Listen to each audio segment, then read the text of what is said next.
ಸ್ನೇಹಿತರೆ, ಎಲ್ರಿಗೂ ನಮಸ್ಕಾರ. ಪ್ರತಾಪ್ ಸಿಂಹ ಅವರು ಮೈಸೂರು ಸಂಸದರಾಗಿ ಸಖತ್ ಸೌಂಡ್ ಮಾಡಿದವರು ಅನ್ನೋದು ನಮ್ಮೆಲ್ರಿಗೂ ಗೊತ್ತಿದೆ. ಆದ್ರೆ 2024ರ ಲೋಕಸಭಾ ಚುನಾವಣೆಯಲ್ಲಿ ಅವರಿಗೆ ಟಿಕೆಟ್ ಮಿಸ್ ಆಗಿದ್ದು ದೊಡ್ಡ ಸರ್ಪ್ರೈಸ್ ಆಗಿತ್ತು.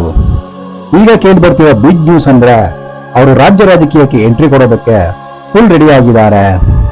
ಬಿಜೆಪಿ ಹೈಕಮಾಂಡ್ ಅವರಿಗೆ ವಿಧಾನಸಭಾ ಚುನಾವಣೆಯಲ್ಲಿ ಕಂಟೆಸ್ಟ್ ಮಾಡೋದಕ್ಕೆ ಗ್ರೀನ್ ಸಿಗ್ನಲ್ ಕೊಟ್ಟಿದ್ದಾರೆ ಅಂತ ನ್ಯೂಸ್ ಬರ್ತಾ ಇದೆ. ಯಾಕಂದ್ರೆ ಮೈಸೂರಿನ ಚಾಮರಾಜನಗರ ಕ್ಷೇತ್ರದಲ್ಲಿ ಅವರು ಈಗಲೇ ಗ್ರೌಂಡ್ ವರ್ಕ್ ಶುರು ಮಾಡ್ಕೊಂಡಿದ್ದಾರೆ. ಅಲ್ಲಿನ ಲೋಕಲ್ ಲೀಡರ್ಸ್ ಜೊತೆ ಆಲ್ರೆಡಿ ಒಂದು ಮೀಟಿಂಗ್ ಕೂಡ ಕಂಪ್ಲೀಟ್ ಮಾಡಿದ್ದಾರೆ ಅಂತ ಸೋರ್ಸಸ್ ಹೇಳ್ತಿದೆ. ಪ್ರತಾಪ್ ಸಿಂಹ ಅವರ ಫೈರ್ ಬ್ರ್ಯಾಂಡ್ ಹಿಂದುತ್ವ ಇಮೇಜ್ ಬಿಜೆಪಿಗೆ ಪ್ಲಸ್ ಆಗುತ್ತೆ ಅನ್ನೋದು ಸತ್ಯವಾದ ಮಾತು. ಆದ್ರೆ ಮೈಸೂರು ಭಾಗದಲ್ಲಿ ಯದುವೀರ್ ಒಡೆಯರ್ ಅವರ ಎಂಟ್ರಿ ನಂತರ ಈ ಈಕ್ವೇಶನ್ ಸ್ವಲ್ಪ ಚೇಂಜ್ ಆಗಿದೆ. ಬಿಜೆಪಿ ಒಳಗಡೆ ಕೂಡ ಇವರ ಎಂಟ್ರಿ ಬಗ್ಗೆ ಸ್ವಲ್ಪ ಇಂಟರ್ನಲ್ ಫೈಟ್ ನಡೀತಾ ಇದೆ ಅಂತ ಗಾಳಿ ಸುದ್ದಿ ಇದೆ.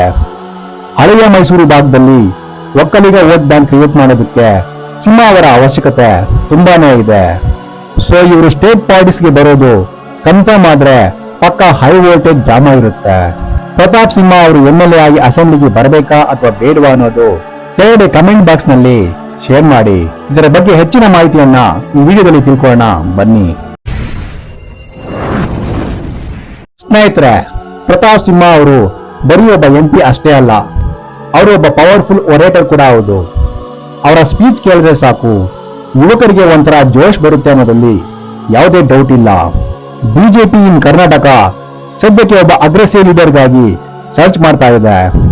ಅಸೆಂಬ್ಲಿಯಲ್ಲಿ ಕಾಂಗ್ರೆಸ್ ಲೀಡರ್ಗೆ ಟಕ್ಕರ್ ಕೊಡೋದಕ್ಕೆ ಸಿಂಹ ಅವರಂತವರು ಬೇಕು ಅನ್ನೋದು ಫ್ಯಾನ್ಸ್ ಮಾತು.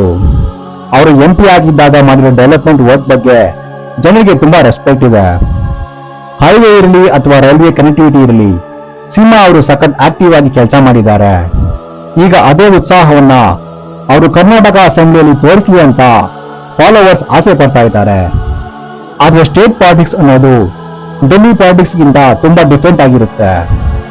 ಇಲ್ಲಿ ಲೋಕಲ್ ಇಶ್ಯೂಸ್ ಮತ್ತೆ ಜಾತಿ ಸಮೀಕರಣಗಳು ಸಖತ್ ಇಂಪಾರ್ಟೆಂಟ್ ಆಗಿ ರೋಲ್ ಪ್ಲೇ ಮಾಡುತ್ತೆ. ಪ್ರತಾಪ್ ಸಿಂಹ ಅವರು ಒಕ್ಕಲಿಗ ಲೀಡರ್ ಆಗಿ ಬೆಳೆಯೋದಕ್ಕೆ ಇದು ಅವರಿಗೆ ಬೆಸ್ಟ್ ಆಪರ್ಚುನಿಟಿ ಆಗ್ಬೋದು. ಒಂದ್ ವೇಳೆ ಅವರು MLA ಆದ್ರೆ ಭವಿಷ್ಯದಲ್ಲಿ ಮಿನಿಸ್ಟರ್ ಆಗೋ ಚಾನ್ಸ್ ಕೂಡ ಜಾಸ್ತಿ ಇರುತ್ತೆ. ಯಾಕಂದ್ರೆ ಬಿಜೆಪಿಯಲ್ಲಿ ಯುವ ನಾಯಕರಿಗೆ ಪ್ರಮೋಷನ್ ಕೊಡೋದು ನಮ್ಗೆಲ್ಲ ಆಲ್ರೆಡಿ ಚೆನ್ನಾಗಿ ಗೊತ್ತಿರೋ ವಿಚಾರ. ಸದ್ಯಕ್ಕೆ ಅವರ ಪ್ಲಾನ್ ನೋಡಿದ್ರೆ ಚಾಮರಾಜ ಕ್ಷೇತ್ರ ಇವರ ಮೇನ್ ಟಾರ್ಗೆಟ್ ಅಂತ ಕ್ಲಿಯರ್ ಆಗಿ ಗೊತ್ತಾಗ್ತಿದೆ. ಸೊ ಬಿಗ್ ಸ್ಕ್ರೀನ್ ಮೇಲೆ ಈ ಸಿನಿಮಾ ಹೇಗೆ ಓಡುತ್ತೆ ಅನ್ನೋದನ್ನ ನಾವೆಲ್ಲ ಕಾದ್ ನೋಡ್ಬೇಕಾಗಿದೆ. ಸ್ನೇಹಿತರೆ, ಇತ್ತೀಚೆಗೆ ಚಾಮರಾಜ ಕ್ಷೇತ್ರದ ಟಿಕೆಟ್ಗಾಗಿ ಬಿಜೆಪಿ ಒಳಗೆ ಬಿಗ್ ಫೈಟ್ ಶುರುವಾಗಿದೆ. ಮಾಜಿ ಸಂಸದ ಪ್ರತಾಪ್ ಸಿಂಹ ಅವರು ತಾವೇ ಅಲ್ಲಿಂದ ಸ್ಪರ್ಧೆ ಮಾಡೋದಾಗಿ ಓಪನ್ ಆಗಿ ಅನೌನ್ಸ್ ಮಾಡಿದ್ದಾರೆ. ಆದ್ರೆ ಅಲ್ಲಿ ಆಲ್ರೆಡಿ ಮಾಜಿ MLA ಎಲ್ ನಾಗೇಂದ್ರ ಅವರು ನಾನೇ ಅಭ್ಯರ್ಥಿ ಅಂತ ಹೇಳ್ತಿದ್ದಾರೆ. ನಾಗೇಂದ್ರ ಅವರು ಮೈಸೂರು ಸಿಟಿ ಬಿಜೆಪಿ ಪ್ರೆಸಿಡೆಂಟ್ ಆಗಿ ಸಖತ್ ಸ್ಟ್ರಾಂಗ್ ಆಗಿ ಕೆಲಸ ಮಾಡ್ತಿದ್ದಾರೆ. ಸೊ ಈಗ ಸಿಂಹ ವರ್ಸಸ್ ನಾಗೇಂದ್ರ ಅನ್ನೋ ವಾರ್ ಆಲ್ರೆಡಿ ಫುಲ್ ನ್ಯೂಸ್ ಆಗಿ ಹೊರಹೊಮ್ಮಿದೆ. ಪಾರ್ಟಿ ಹೈಕಮಾಂಡ್ ಯಾರಿಗೆ ಬಿ ಫಾರಂ ಕೊಡುತ್ತೆ ಅನ್ನೋದು ಇಡೀ ಸ್ಟೇಟ್ಗೆ ಒಂದು ಕುತೂಹಲವಾಗಿದೆ.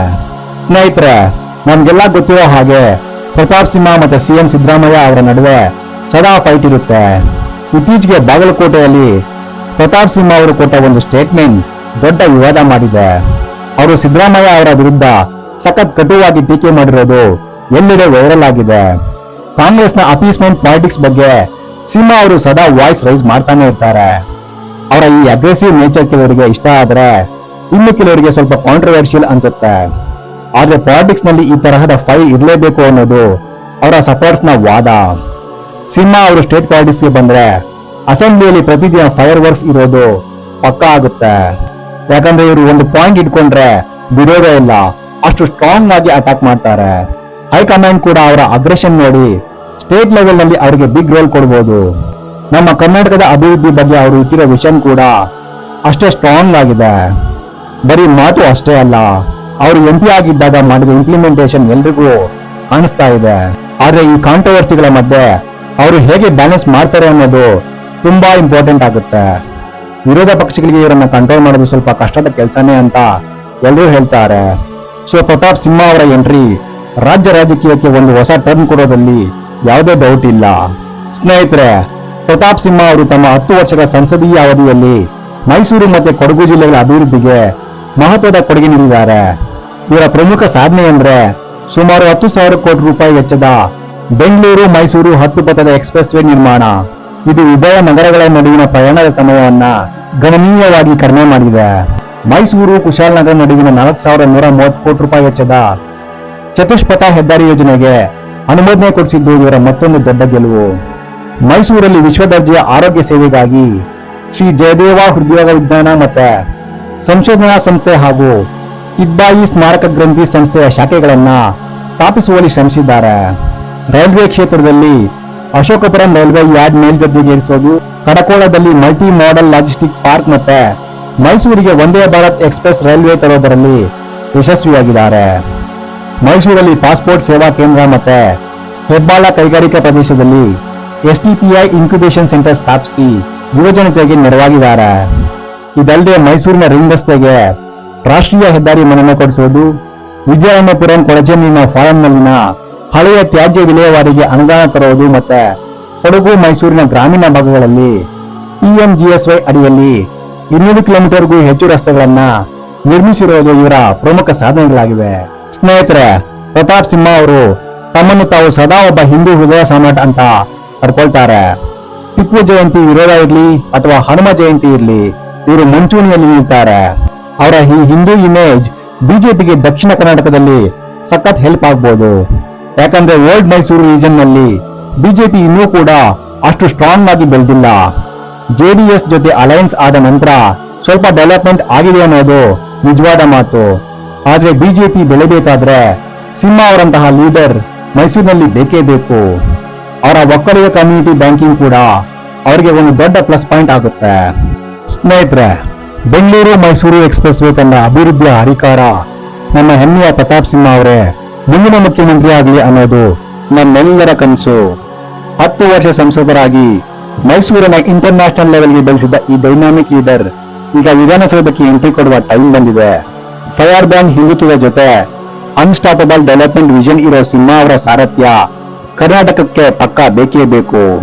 ಅವರ ಮಾತುಗಳಲ್ಲಿ ಒಂಥರ ಶಕ್ತಿ ಇದೆ, ಅವರ ಕೆಲಸದಲ್ಲಿ ಕ್ಲಾರಿಟಿ ಇದೆ. ಅದಕ್ಕೆ ಅಲ್ವಾ ಯೂತ್ಸ್ ಇವರನ್ನ ಫುಲ್ ಕ್ರೇಜಿಯಾಗಿ ಫಾಲೋ ಮಾಡೋದು. ಸೋಷಿಯಲ್ ಮೀಡಿಯಾದಲ್ಲಿ ಆಲ್ರೆಡಿ ಇವರ ಪರವಾಗಿ ದೊಡ್ಡ ವೇವ್ ಶುರುವಾಗಿದೆ. ಸಿಂಹದ ನಡಿಗೆ ಈಗ ರಾಜ್ಯ ರಾಜಕೀಯದ ಕಡೆಗೆ ಅನ್ನೋದು ಪಕ್ಕಾ ಆಯ್ತು. ಮೈಸೂರಿನ ಟೈಗರ್ ಈಗ ಕರ್ನಾಟಕದ ಕ್ಯಾಪ್ಟನ್ ಆಗಿ ಅಧಿಕಾರ ಹಿಡಿಯಲಿ ಅಂತ ನಾವೆಲ್ಲರೂ ಹಾರೈಸೋಣ. ಅಭಿವೃದ್ಧಿ ಬೇಕಾದ್ರೆ ಪ್ರತಾಪ್ ಸಿಂಹ ಬೇಕು. ಹಿಂದೂಗಳ ಧ್ವನಿ ಕೇಳಬೇಕಾದ್ರೆ ನಮ್ಮ ಸಿಂಹ ಗರ್ಜಿಸಬೇಕು ಅನ್ನೋದು ಈಗಿನ ಸೋಷಿಯಲ್ ಮೀಡಿಯಾ ಟ್ರೆಂಡ್. ಕರ್ನಾಟಕದ ಫ್ಯೂಚರ್ ಚೇಂಜ್ ಮಾಡೋಕೆ ಇಂಥ ಒಬ್ಬ ಡೇರಿಂಗ್ ಅಂಡ್ ಡ್ಯಾಶಿಂಗ್ ಲೀಡರ್ ನಮ್ಗೆ CM ಆಗಿ ಸಿಕ್ಕರೆ ರಾಜ್ಯದ ಲಕ್ ಚೇಂಜ್ ಆಗೋದು ಗ್ಯಾರಂಟಿ. ಸಿಂಹ ಅಂದ್ರೆ ಪವರ್, ಸಿಂಹ ಅಂದ್ರೆ ಕೆಲಸ, ಅದೇ ನಮ್ಮ ಪ್ರತಾಪ್ ಸಿಂಹ ಅವರ ಸ್ಪೆಷಾಲಿಟಿ. ಎಲ್ಲರೂ ಈ ವಿಡಿಯೋವನ್ನ ಮ್ಯಾಕ್ಸಿಮಮ್ ಶೇರ್ ಮಾಡಿ ನಮ್ಮ ಮುಂದಿನ CM ಯಾರಾಗಬೇಕು ಅನ್ನೋದನ್ನ ಇಡೀ ಕರ್ನಾಟಕಕ್ಕೆ ತೋರಿಸ್ಕೊಡೋಣ. ಅಭಿವೃದ್ಧಿಯ ಪರ್ವ ಪ್ರತಾಪ್ ಸಿಂಹ ಅವರೊಂದಿಗೆ ಈಗಲೇ ಶುರುವಾಗ್ಲಿ. ಈ ವಿಡಿಯೋ ನಿಮ್ಗೆ ಇಷ್ಟ ಆಗಿದ್ರೆ ಲೈಕ್ ಮಾಡಿ, ಶೇರ್ ಮಾಡಿ ಮತ್ತೆ ಸಬ್ಸ್ಕ್ರೈಬ್ ಮಾಡಿ. ನಮಸ್ಕಾರ.